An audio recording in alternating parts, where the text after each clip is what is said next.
Hi and welcome. I'm Andi Mioč and you are watching Context. In the run-up to the first ever EU Central Asia Summit scheduled for next week in Samarkand, European Union officials are touring the region. The bloc's foreign policy chief Kaja Kallas made her first stop today in Turkmenistan to chair a ministerial meeting with representatives of the region's 5 countries. Just a few days earlier, European Commissioner for International Partnerships was also on a diplomatic tour of the region, signing deals and pushing the Global Gateway strategy on transport, critical raw materials, digital connectivity, and sustainable energy. What can the European diplomatic push into Central Asia bring? Where is Brussels in the race for investments in the region's rare minerals? And can the Central Asian 5 capitalize on EU's interest? On all of this, we're talking with analyst Richard Spooner of the Caspian Policy Center, coming to us from Astana, and Michael Hilliard of the Oxus Society for Central Asian Affairs, coming to us from Perth. Welcome, gentlemen. Thank you for joining us. Let's dive right into it. There was a number of deals signed just a few days ago worth millions of euros, truth be told, mostly in loans between the Europeans and the Central Asian countries. Richard, is the European Union gaining momentum in the region with these funds? And would you say maybe even a boost in the competition of global powers for Central Asia's raw materials?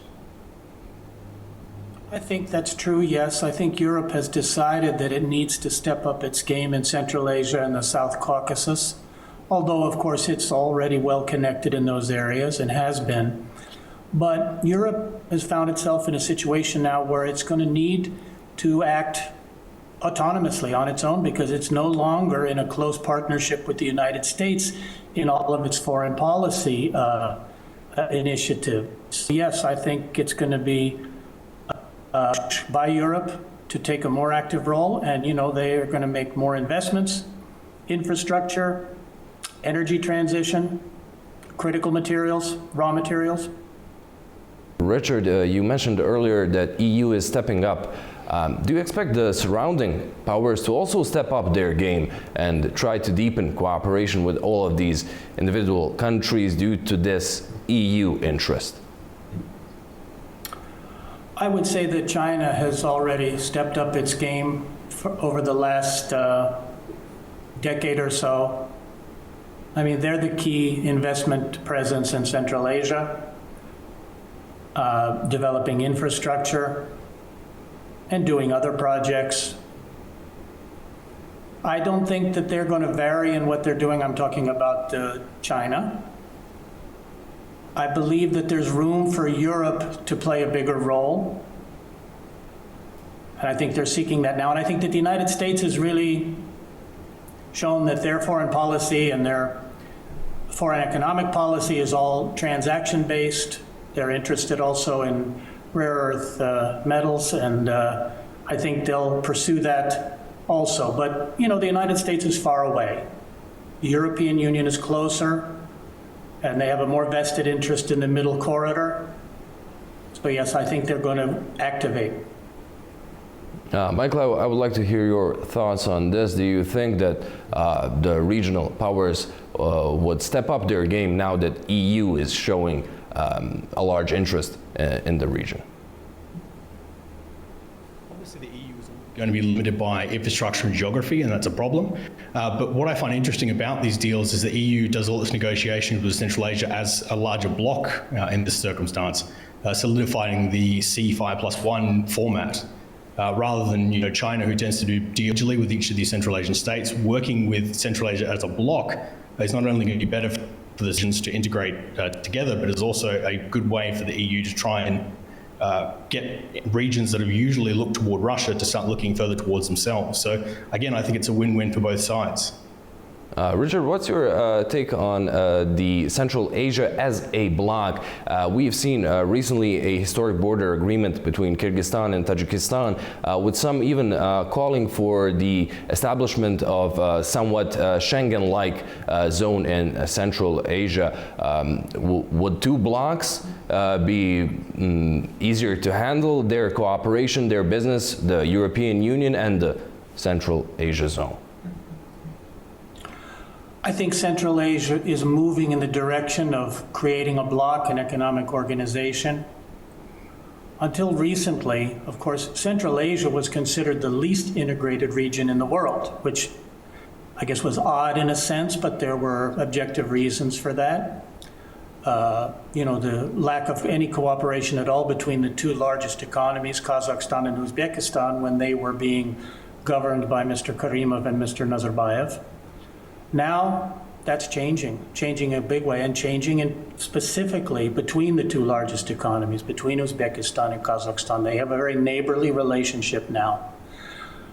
I'm not sure how quickly they're going to jump into creating some sort of economic union, but the fact that they're acting now with the understanding that they share common interests, I think that's a change and that's a plus.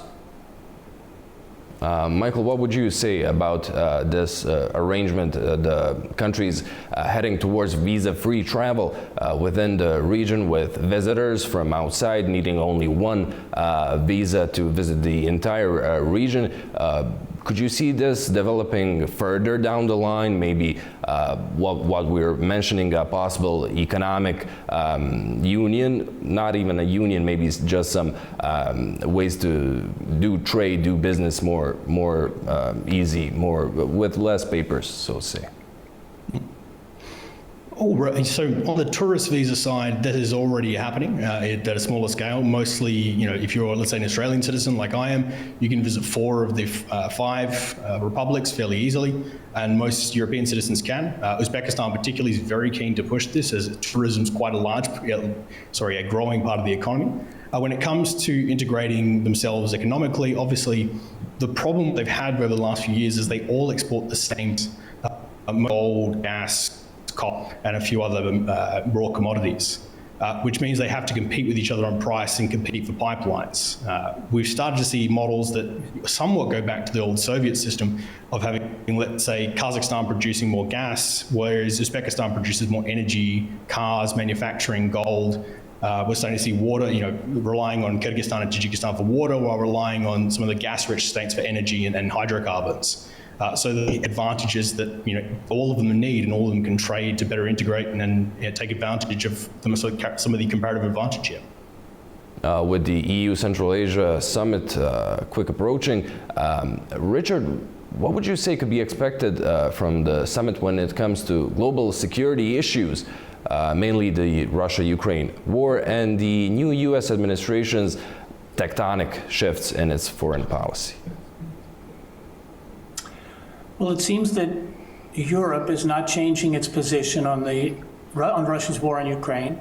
It wants to continue providing Ukraine with significant support. Of course, you can't say that about literally every country that's a member of the European Union. But the leading countries are holding to that policy so far. Obviously, the change that's happened in US foreign policy is massively important. I think it makes Moscow happy. I would say this, though. No matter how much the Trump administration changes in terms of being more favorably inclined toward Moscow, Moscow will never see the United States as an ally on the same scale as it sees China as their ally. Economically, Russia depends a lot on China, and I think that if Trump's administration believes that they can somehow separate Russia from China or pry Russia away and have more influence, I don't see that as being realistic at all. Sticking with the foreign influences, Michael, many argue that China's role in Central Asia and its investments in the form of loans, joint ventures, are putting their partners in a somewhat unequal position. How would you rate the EU's approach to such investments? Could Central Asia maybe find an alternative on the West? So I think it's fairly unlikely that the EU will be willing to invest as much as China has over the last decade or so. But the difference is that the EU will be seen probably much more favorably than China is. In a lot of these countries, there is quite a lot of xenophobia. So there is a lot of skepticism and concern when China invests into projects, whereas most EU investments are seen fairly reasonably here. When you talk with locals, there is generally good feelings even towards EU-backed anti-drug drug trafficking operations or border operations compared to what the Chinese are doing. So I think the EU have a much easier open door here than the Chinese probably will culturally with the majority of the people, and that's been a struggle for China for a while. Richard, would you say that these transnational threats like drug smuggling, terrorism, could that be one of the topics that the EU and Central Asian Five could discuss? Maybe the Central Asian countries could use some of the European expertise on the issue. Absolutely. I think that the security challenges are going to be a part of the summit coming up in Samarkand at the beginning of next month. That's one area where the European countries can provide real important support. And I agree entirely with what my colleague just said about the general attitude toward European investment and the fact that in Central Asia, for sure, all the countries know that China is not to develop low intent. And so, yes, they will look favorably on increased investment from European countries, Well, as my colleague said. One of the focuses of the global gateway strategy that Europeans are pushing is transport. Obviously, Central Asia is a crucial link in the trade between the West and the East, even more so since Russia started its full-scale invasion on Ukraine.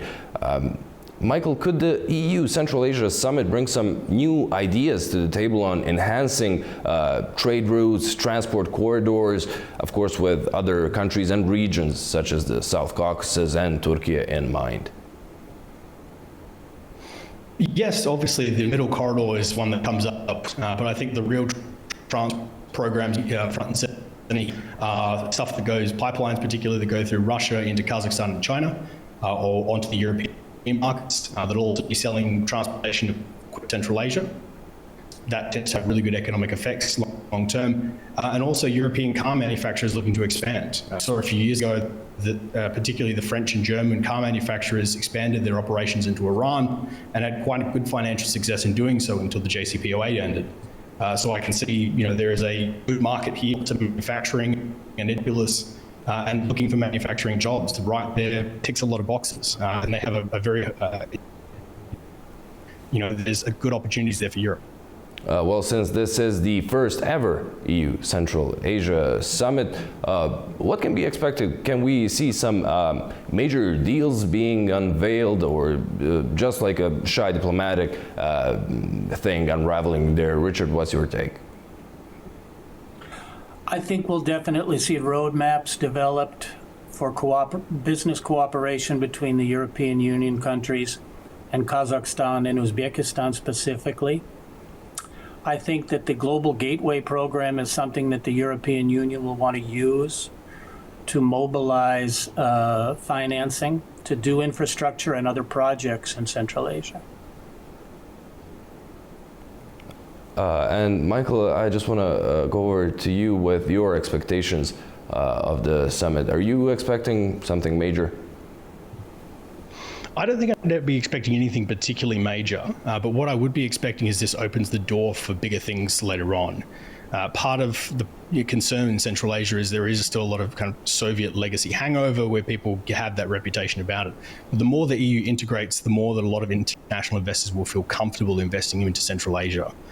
So this is, I think, the first step on more partners getting involved in Central Asia and private companies feeling more confident investing into the region. So a very positive first step on what is sure to be quite positive in the future. And Richard, with possible European investments and some of the deals already being signed, China already heavily investing, in the region. Will this, let's say, drive up the price of cooperation with Central Asia? Do you believe that all the individual countries will have a better starting place for negotiations when it comes to their rare earth minerals or energy, other exports? Yes, I do think that's true. Increased interest in their mineral base from Europe and from the United States is good for the Central Asian countries, no question about it. The key, I think, is that everybody knows how important rare earths are for the energy transition. The thing is, though, that no matter how well you develop those resources in, let's say, Kazakhstan and Uzbekistan, if they're all being processed in China, then China has the right to decide how to dispose of them. So investment in mining is one thing. Investment in processing will be really important because China has a big head start in technology and facility capacity for processing those minerals, and a concerted effort to make a dent in that position that China holds right now. And Michael, I just want to check with you. What do you think the positions are currently in the race for Central Asia's rare minerals when it comes to their extraction? Who's the closest here? Is it the US? Is it China? Could EU become a serious contender here? The EU could be. I see China is probably more interested in the rare earth market, but as my colleague pointed out just then, all of this processing is still being done overseas, particularly in China itself. And if we look at other investments like what China is rare earth mining in Malaysia, they take the raw minerals and then go process it. I haven't seen China looking at establishing large refineries in Central Asia, which is what the Central Asians would probably want, as raw extraction doesn't bring the jobs in like actual building batteries or other programs would. Well, gentlemen, thank you so much for joining us, sharing your insights and opinions. Unfortunately, that's all the time we have for now. And thank you for watching. Please stay tuned to A News.